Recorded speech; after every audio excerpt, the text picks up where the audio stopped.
Disclaimer, the comments made in this video are intended for entertainment purposes only and are not intended to offend anyone. Welcome back. Today, we are going to learn what happens when normal people are sick of spoiled protesters. First up, a group of activists learns a harsh lesson about traffic laws and basic survival instincts.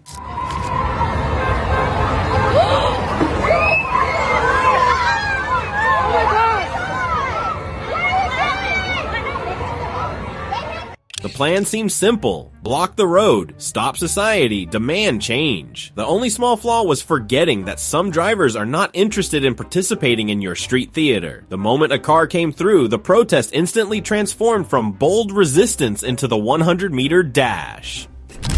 Meanwhile, in today's episode of Main Character Syndrome, this woman decides activism is actually a karaoke competition. We're dealing with on the ground, all over. That's right. And you're not respectful at all. I just want to ask, believe in illegal immigration? Do you think U.S. taxpayers should be funding housing for illegals and medical care? Smart man. He is so intelligent. This man, he's got nothing to say. He's got nothing to say. I got a lot to say. He's a big man. He's a big man. Now I'm a Nazi. What a big man. Oh. What a big man. Crazy. Bye, big man. I'm very respectful. Bye, big man. I'm very respectful. Here, this is the mentality. Here we have a woman who clearly believes the best way to defeat a reporter is not with arguments, but with a musical performance. No debate, no discussion, just a walking soundtrack of sarcasm. And after the performance, a confident mic drop moment. Bye bye big man. Next, a restaurant tries to enforce a political dress code and accidentally enforces a lose all your customers policy. I'm allowed to wear a hat. I mean, I can express myself how I want. This is not expression. This is hate speech. This is every kind of misogyny, homophobia, racism, bigotry, Islamophobia. I can go on and on. Until you take that hat off, you will not be served. I'm not taking it off. Well, then you will not be served in this restaurant. He told him he will not serve him. You just told me. Let's go. I would never stay here. That's it. If you're making him leave, you won't serve him? We won't serve him while he's wearing a hat that represents those. Represents what? Represents Make American great again. That's bad? making America great is an expression of Of nothing, but a nice, hopeful thing. I would not be here. Get out of here. You make sure that this is put all over. Everywhere. We're even going to call the news. Political clothing should probably not decide whether someone gets dinner. Restaurants are meant to sell food, not ideology. Turning a hat into a moral problem feels less like protecting values and more like confusing personal preference with public safety. Customers usually prefer burgers over political lectures. Then comes a conversation where the question is simple: what should happen to murderers? And the answer somehow gets more confusing every second. Don't go to jail? Well, first off, not all murder is created equal. Should murderers go to jail or no? If we're talking about somebody actually, responsible for an actual murder, Yeah. I think we need something better than jail. How Like many what? murderers have gone to jail and then come back out and murdered somebody else? I don't know, but what's the alternative? What's the alternative? I think you should look to your history books for that. No, just tell We me. went through millennia of existence without the modern prison system. What do we do, kill them? No. Then what do we do with them? Restorative justice systems like we used to. Like what? But what's the solution? I'm not giving you an entire criminal justice lesson. Just on tell the me, street. if you don't send them to jail, where do you send them? Huh? If you don't send them to jail, where do you send them? Where do you send them? Why do we need to specifically send them somewhere? Well, they shouldn't be on the streets after they've murdered somebody, surely. Depends. No, murderers shouldn't be on the street. It doesn't depend at all. I think it depends. I don't think it depends at all. If you kill somebody, you should be in jail. It's not self-defense. I think I might be too radical for you to be talking So to. you here, disagree with that premise? What? That murderers should not be on the streets? That murderers are on the streets right now. But do you think we should make so they're not on the streets? No. I believe in restorative justice. Let them walk free. Punitive justice does not do anything Let them to walk protect our free. communities. Let them walk free then. I don't say that there shouldn't be any consequences, but I don't think that incarceration is the right one. But let them walk free. Let them walk free. With restrictions, but yeah. They don't need it. Murderers walk free. Huh? Murderers walk free, yeah. Like they do now, yeah. Some people think interviews are opportunities to educate. Others think they're a platform for philosophical stream of consciousness. Here the result is a dizzying dance of maybe and let them walk free, leaving the viewer wondering if prisons were invented purely to spoil hypotheticals. Logic might have left the chat permanently. Up next, geography takes a serious hit when someone confidently explains that Hawaii isn't actually part of the United States. I want America to be the best country. I do. But you know, I'm from Hawaii and I want the best. You're an American. Hawaii's in America. No, really? We're not part of America.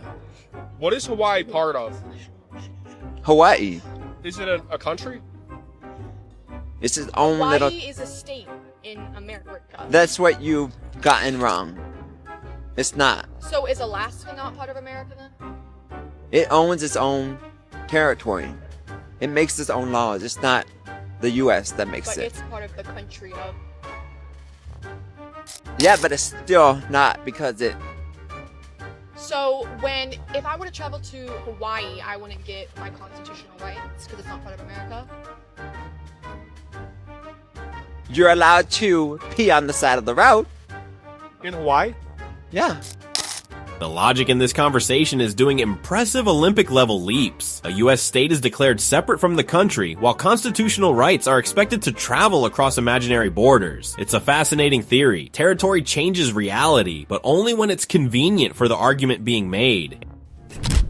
And here we see selective outrage in action, demanding acknowledgement for one victim, but suddenly going quiet about another. Say your name. So you say your name. My name's Caitlin Bay. No, say her name. Renee Nicole Good. Can we say Jocelyn's Say your name? name. Say Laken Riley. Say Laken. Ah yes, selective empathy in action. Acknowledging one victim but conveniently skipping others is a classic move, kind of like checking off boxes on a moral bingo card while ignoring anything inconvenient. Very efficient for avoiding complexity. Next, a debate about immigration quickly turns into a masterclass in dodging the obvious question. If a 5-year-old is in the middle of the road, are you gonna go save him? Why was the 5-year-old in the middle of the road? Because his father was being chased by ICE and his father ran away from him. You understand how complex the legal He ran away from him.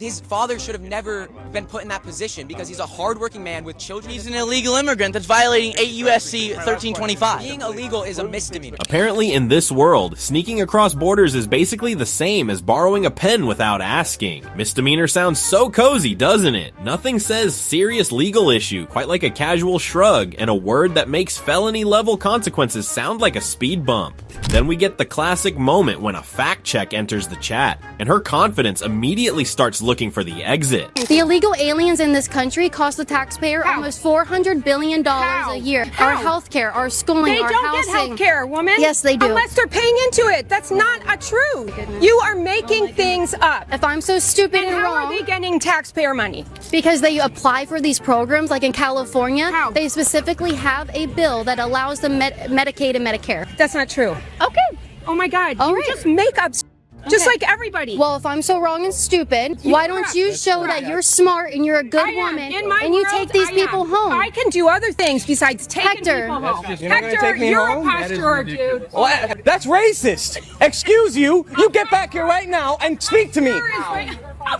Oh, really? Oh, my goodness. Oh, my goodness. I have never. The passion here is impressive. There's a willingness to reshape public policy, social programs, and healthcare systems in one breath. But when the suggestion shifts from theory to personal responsibility, enthusiasm suddenly gets selective. It's easy to advocate unlimited hospitality when the guest list is someone else's house. And finally, the grand finale, when political rage meets reality, and reality comes with handcuffs. She came running over to this side. Enough's enough. I have the right to wear this hat. Black with the purple hair, and I have video of her going crazy. Trump deranged person. She freaked out and jumped over the fence. Well, there was an incident, and we were called about it, so I came out to talk to you. I was doing the same thing I always do. Okay. Walking around the dog park. Laura, what's your last name, Laura? Why are you asking? I don't want to tell you my last name yet. Okay, because we're working a criminal investigation? I said yet. Okay, what's your last name, Laura? I'll tell you when I feel comfortable telling you. Okay. Am I being detained? Yes, you ma'am, you are. Oh, Okay. Yes, ma'am. If you're gonna be like that, sure, I'll come out. Let's go up front. Hang on a second. We're not going to do whatever we want. It's not how this is going to work. Okay. Ma'am. Sir. Ma'am. Sir. She's refusing. Walk to the front of the park? I'm so sorry, sir. I'm so sorry. I asked her to walk to the front of the park, and I'm getting this. Yeah, while we're doing this, let me get your Let's keep walking. No, I will keep walking when you... Okay, I'm not doing this. Babe! Babe! See, I'm in handcuffs and it hurts! Babe, this is the time to move! You're gonna cut your charge. What are you doing? What are you doing? What are you doing? Why are you doing this? Is this a normal behavior for her? Stand up. I don't want to. Let's go. I don't want to. What am I under arrest for? Oh, my head!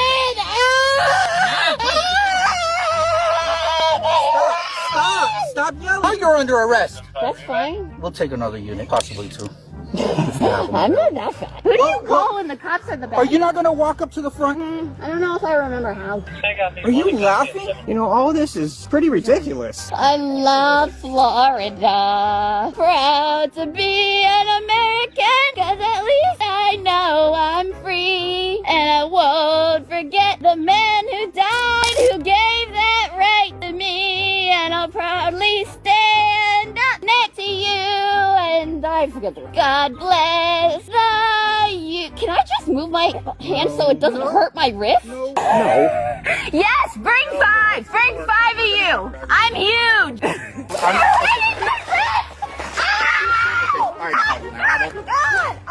Okay, so they... Grab her legs right there or not? No, this hurts! This hurts my wrist! So you'll grab my legs and carry me, but you won't listen to me about how this guy I'm right. I said I would walk 9 times! Oh, watch out. Never mind. Watch out. Oh, God. I said I would walk! Just stop. Why are you doing this? What is the point? Said I would. You started kicking. Am I required to give you my name for no reason? Yes, you are. Yes. Have a seat in the car. Captain Justice, please. The situation has a certain tragicomic quality. She apparently decided that a political disagreement could be solved with confrontation, only to discover that law enforcement tends to have a very strong opinion about assault. The arrest was faster than the argument ever was. And that's it for today's chaos. If you enjoyed this dose of satire, don't forget to like, share, and subscribe for more commentary. Drop your thoughts in the comments, because sometimes the internet debate is more entertaining than the debate itself.